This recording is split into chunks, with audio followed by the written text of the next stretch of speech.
right, so you guys have been asking for a video on how to operate the e-gear system in the early Lamborghini Gallardo. I have a 2004 Lamborghini Gallardo, and it's one of the early models, okay? They did a lot of revisions over the years, and this one is known to be kind of clunky, to say the least, and not as advanced as some of the newer cars like the new Huracan or even the LP560 or the Ferrari 458.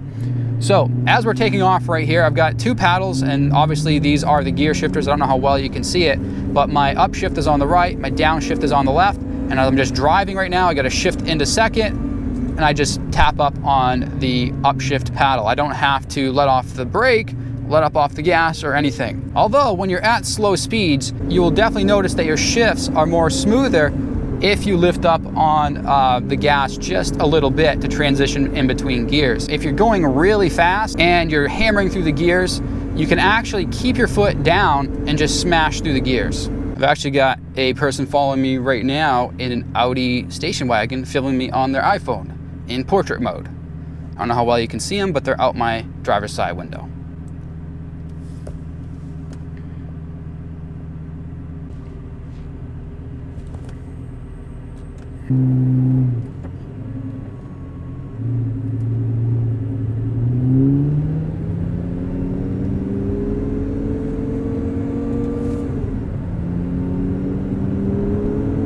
Now, as we're driving along here, we're at about 50 miles an hour. I can just easily shift through the gears without even lifting up on the gas at all.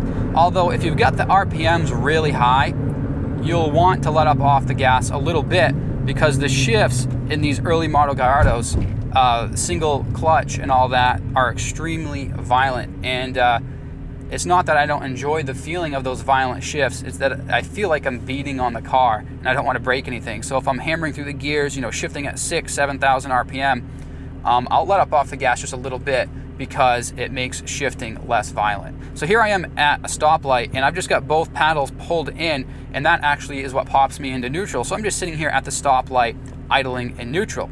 If I left it in first gear, after I think 10 to 20 seconds, the car actually pops into neutral anyways, and then it beeps. Oftentimes, if I leave it in first gear and I go to take off after the light turns green, I'll forget that it popped into neutral, and then I'll just sit there and rev the car at the stoplight. So I've got into the habit of popping it into neutral myself so that it doesn't pop back in, you know, after the 10 seconds and I'm stuck there looking at the light like an idiot. Now, in stop and go traffic like this, you'll notice that the car is extremely jerky, and it's definitely not a city driver, that's for sure. Like here we are in second gear, and you may be able to tell that I'm jerking back and forth. The car is, again, it's not meant for city traffic. If you're looking for a daily driver, yes, this car could be a daily driver, but if you do a lot of city driving, this is definitely not the car for you. You want to look into something newer like the LP560s or the Huracan. For me, I do a lot of back road driving. I don't really drive much in the city, so it doesn't really matter to me. This car performs great. The e-gear system, even though some people say it's extremely outdated and clunky, I find it's extremely fun to use and actually pretty quick when you're ripping through the back roads.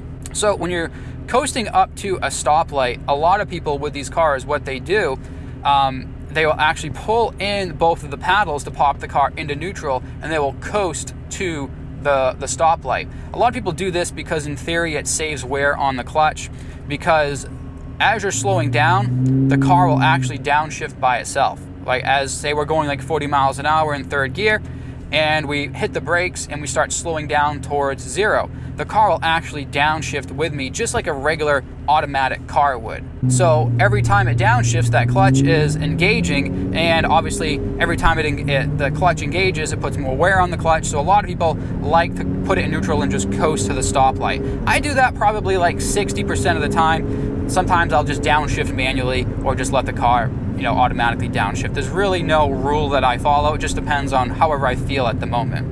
Another thing that you're going to have to get used to with an e-gear car is if you're in traffic and people ask you to rev the car or something like that, which happens all the time, you want to make sure that you're not accidentally in first gear, because if you're in first gear and you smash the gas, you're going to take off. So a lot of people, you'll see videos on YouTube with like valets, drivers trying to rev a Lamborghini, and they'll they'll basically just launch the car into another car or into a wall.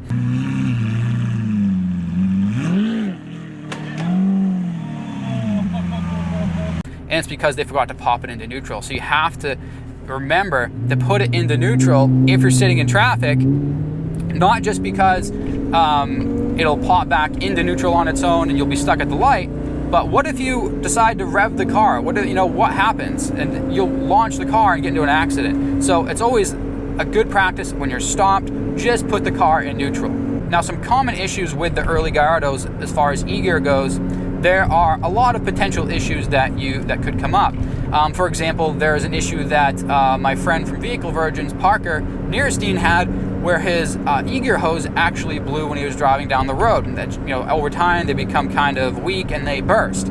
That's one issue that can happen, several $1,000s to fix, although there is a no-name kit that you can buy if you want to save a little bit of money. There are some other things that can go wrong, like these paddles right here, the contacts on them. There's like little, I don't know, electrodes maybe, or electrical connectors in the paddles that get old over time and they lose their conductivity, I guess. So the car will actually not shift sometimes because it's not getting a reading from the paddles. I actually had a friend, Robert Mercado, who has an orange e-gear Spider. Hey guys, Robert Mercado here with Peter Beatty. He's a Lambo owner himself. Yeah.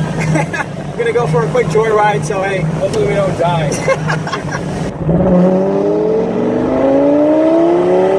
Had to have his paddles replaced. Another common issue with these early e-gear cars is the actuator or F1 pump going out. So basically, what's going on back there is there's a pump and hydraulic fluid, and that every time you hit the paddle here, it engages the pump, or the pump builds up pressure, and the actuator actually pushes or makes the gear shift in the transmission, right? So over time, the pump will actually get old and it will stop building up pressure, and then you can't shift the car. And if this happens when you're driving on the road, well, then you're stuck on the side of the road and you have to get towed home. I've had several friends with these cars who had a failed actuator. Actually, Robert Mercado, the guy who I just told you had the issues with the e-gear paddles, he also had an issue with his actuator, and he had to have it rebuilt. You can get it rebuilt for around $3,500, or you can buy a new one straight from Lamborghini for around $5,500, and then you got to pay for labor on top of that if you want to hire someone else to do it.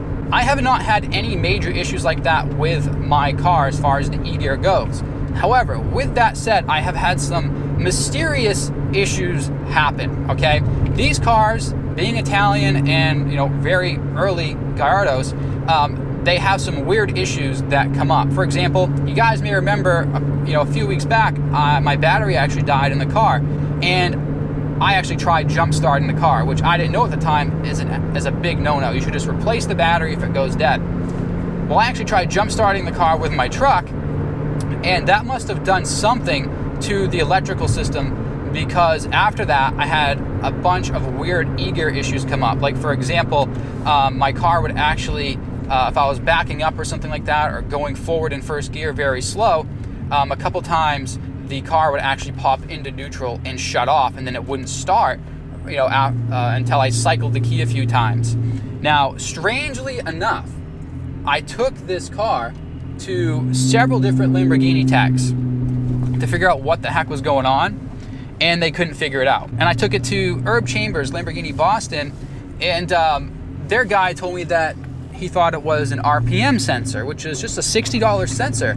So I bought the sensor. It's in my garage. I haven't put it on yet, but the e-gear problem seems to have solved itself. I've been driving the car a lot, and it hasn't happened in a while. So I think me jump starting the car did something. It upset the electrical system or the ECU or something. I don't know, enough where the e-gear system maybe had to relearn itself. I don't know.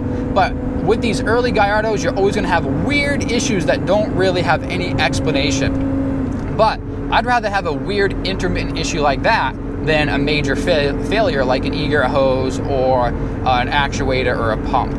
So to be honest, I really love the e-gear paddles. I mean, right now, I would not want a manual. I'm in love with this e-gear transmission. When I first bought this car, it was very different for me, and it took a while to get used to, and I wasn't sure if I was going to like the e-gear paddles, but now I love them. there is nothing that compares to jumping in this car and going on a back road and ripping through, you know, curves and things like that, and just being able to keep both hands on the steering wheel and shift gears just like this, just like you're in a video game. There's nothing like it. Yes, I love my manuals, but there's a place in my heart for paddles now.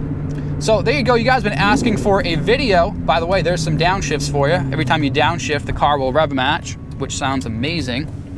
But you guys have been asking for a video on the e-gear system for a while now.